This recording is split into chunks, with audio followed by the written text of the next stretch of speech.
नमस्ते, प्रणाम। और आप लोग हमें जानते ही हैं, नाम बताने की ज़रूरत तो है नहीं, क्योंकि आपका प्यार इतना बड़ा किया है मुझे कि मैं कुछ भी कर जाता हूँ।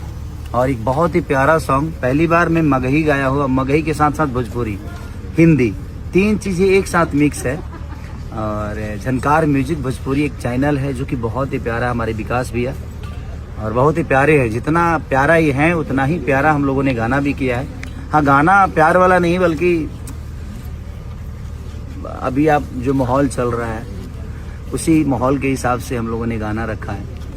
और रंगदारी सॉन्ग है ये, तो आप लोगों को बहुत अच्छा लगेगा। और विकास भैया को प्यार दीजिए, झनकार म्यूजिक भोजपुरी को प्यार दीजिए, जैसे आप सब अपने खेसारी को प्यार हमेशा से दिए हैं, एक बेटे की तरह, एक भाई की तरह। एक भोजपुरी की एक छोटा कलाकार होने के नाते मैं ज़्यादा कुछ नहीं कह सकता, बट यही कहूँगा कि अदर इंडस्ट्री के लोग अगर हमारी भोजपुरी को बेहतर करने के लिए आ रहे हैं तो हमें उनका सम्मान करना चाहिए।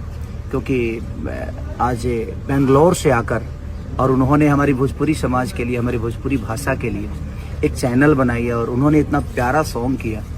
और उस सॉन्ग से जुड़े हुए हमारे अखिलेश कश्यप, विक्की बॉस से लेकर, और रोशन का बहुत बड़ा योगदान है इसमें, कि रोशन हमेशा से सोचता रहता है रंगदारी सॉन्ग, और उसके जीवन में वही है। तो ठीक है, उसका अपना, लेकिन मेरा प्यारा भाई है, मुझे बहुत प्यार करता है। और मैं